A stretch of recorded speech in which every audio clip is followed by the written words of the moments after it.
As numismatists know, unique means one of a kind, and as an authority on coins and paper money, Donald H. Kagin is definitely unique. Not only is he the owner of one of the longest tenured, full-service numismatic companies in the country, his numerous honors and achievements include the first ever doctorate in numismatics ever granted in the United States. Kagin's was founded by Don's father, Art Kagin, in 1933. Ever since, the company has enjoyed a worldwide reputation as a preeminent numismatic firm.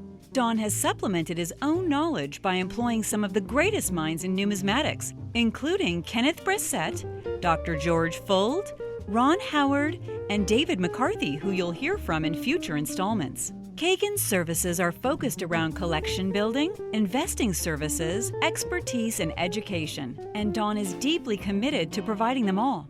Dr. Kagin's philosophy on collecting and investing in numismatic items is clear. He seeks the rarest and most historically significant coins that tell a story. His acquisition of the Brazier E.B. Onbrest doubloon and rare Pioneer Gold coins offer perfect examples. He also encourages coin enthusiasts to differentiate collectible coins from investments and to buy the right coins at the right times. Don's fields of expertise include Pioneer Gold coins, United States currency, and numismatic investments, and he touches on all of them in this video. We hope you enjoy his fascinating stories and wise counsel, and watch the PCGS website for future segments featuring Don and Kagin's Incorporated. I guess we're the nation's oldest family-owned coin company now, with my father starting the business in 1933. He started collecting coins in 1928 and built into a major auction house in Des Moines, Iowa, of all places. He started doing his auctioneering in 1940 and ended up handling probably, he says, 99% of all the coins in the standard guide of rare coins, the Red Book, and 98% to 99% of all the paper currency, so from the Freebird book. So we've handled a lot of coins, some of the greatest rarities, and I was exposed to it early on. I remember sorting coins for my father back when I was 5, 6 years old by dates, and getting involved in trading coins in 1962 and 3, and there was a teletype system then, and we could trade coins. It was a pretty go-go years.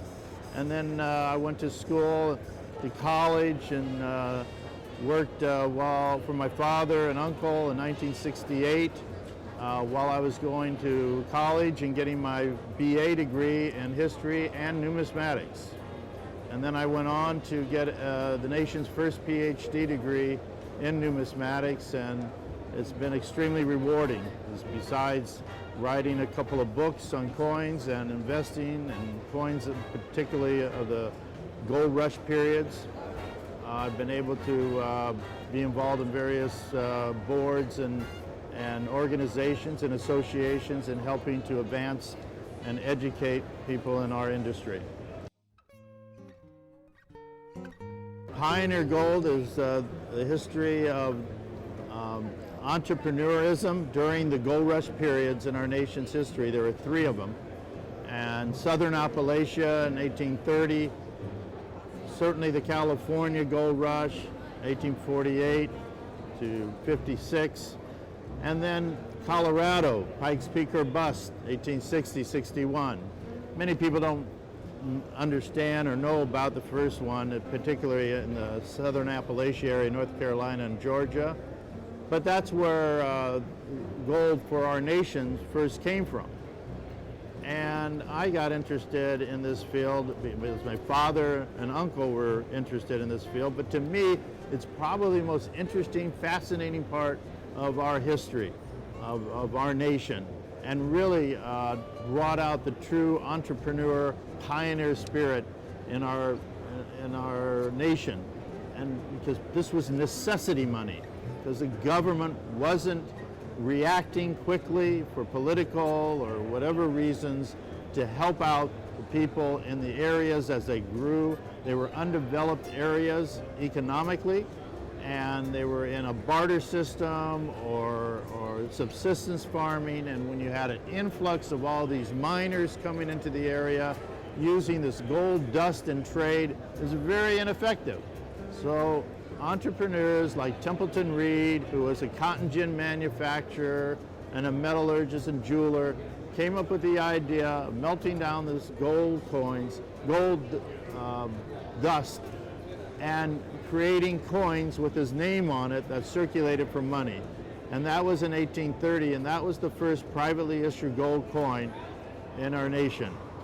Well, we try to find things that you can't find very easily anywhere, and the rarest and the finest. That's always been a hallmark. You'll come to our table, or you go to Kagin's when you can't find what you want somewhere else. We handle what we think are some of the coolest items on the planet. And they can be not just US coins or paper money, but also foreign coins. And today I have here the largest silver coin ever made, the largest silver denomination coin made in the world for circulation, a 10-thaler piece. This was made in Germany. And the first gold coin in the world, the coin of Croesus from 550 BC. These coins tell a story, and we love coins that tell a story and are artistically interesting, historically important, and just fun and interesting to own. That's what we love. And usually we want them in the finest condition too, because that's what our clients want, and it really, that's what appeals to most people. Certainly the bracelet doubloon, the first gold coin, strictly American gold coin in our nation, that includes the colonial period, is historically America's most historical coin, and maybe the most important coin in the world, because it started the whole idea of a coinage for our nation when Ephraim Brescher, a next door neighbor to George Washington, started issuing these gold coins about the size of a US $20 gold piece today. And these are called 8 escudo coins, and the Brescia doubloon was worth about $15 at the time. So this was the first distinctive American coin, and there are a number of them, but he only made one where he took his initials and stamped them on the eagle's breast, and then decided that the rest should go on the wings so it wasn't so distractive. So I've owned that twice now, and hopefully in my lifetime maybe I'll own it again, because you can't make these coins anymore. So if you treat your clients right, perhaps they'll give you an opportunity to buy them back. My philosophy is, I don't just sell coins, I rent them, because I want them back someday.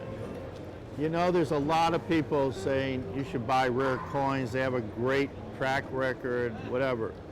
But it's really only a small subset of rare coins that really have that good track record. In addition, even if you buy the right coin, you want to buy it at the right time. So there's a number of factors that go on. There are a number of rare coin providers that are saying, oh, this is a limited quantity or high grade or a population of 1 or 2. But when you analyze it from a point of view of somebody who's been around for a while, you realize, oh, these are foreign coins that have very little appeal, or they're high grade for a common coin. Again, there may be a lot more that will be certified and the populations will get a lot larger. You need to have some advice from somebody who's been around, a professional numismatist, who not only knows the market as a whole, but knows the specialty areas that you want to get involved. These people will have access to a lot more information to really do the due diligence that's necessary on what constitutes a good investment quality item at the right price and at the right time. So you don't have all those elements, just forget about coins as an investment and just enjoy them as a collectible. As the largest coin club in the world, the American Numismatic Association is the biggest promoter and provider of numismatic education in the world. Its emphasis has long been on the young youth, and there's a huge youth program called Young Numismatists that I've been involved in for many, many years. I started as a young numismatist. I got my life membership back in 1970, almost the first day I could, because at the time you had to be 21 years old. I guess it was 1971. And I have a pretty low life membership as a result. But I've been on the board of the American Numismatic Association, Board of Governors, especially concerning areas of numismatic education. We started a program called Coins in the Classroom, which is to teach teachers how to use numismatics in schools. We're working on developing curriculum to give to the school systems on learning about coins, developing the museum programs, constantly building that up, and promoting shows, which allows thousands and thousands of people to come and actually meet with the top numismatic experts, listen to lectures and stories and educational forums, look, touch, feel all their favorite numismatic items, and learn about history in your hands. This is a great forum. This may be the largest show ever for the ANA because there's over 500 tables here. Plus you have the mints here, you have our government, say BEP, Bureau of Engraving and Printing, you have the U.S. Mint having display, you have the Smithsonian Institution as well as the ANA Museum, some of the great rarities that you would only see at those museums. They're all here at this national convention. I don't know what the attendance has been, but we've been very, very steady. And there's even a new numismatic university being developed by a new private group called CT Group, and they put a lot of money and effort into bringing virtual education to anyone who wants to see it. You'll see us in Pittsburgh and virtually every ANA. I've been going to them myself since 1964, and we'll be at all the rest, and we'll have some new interesting material, I guarantee you.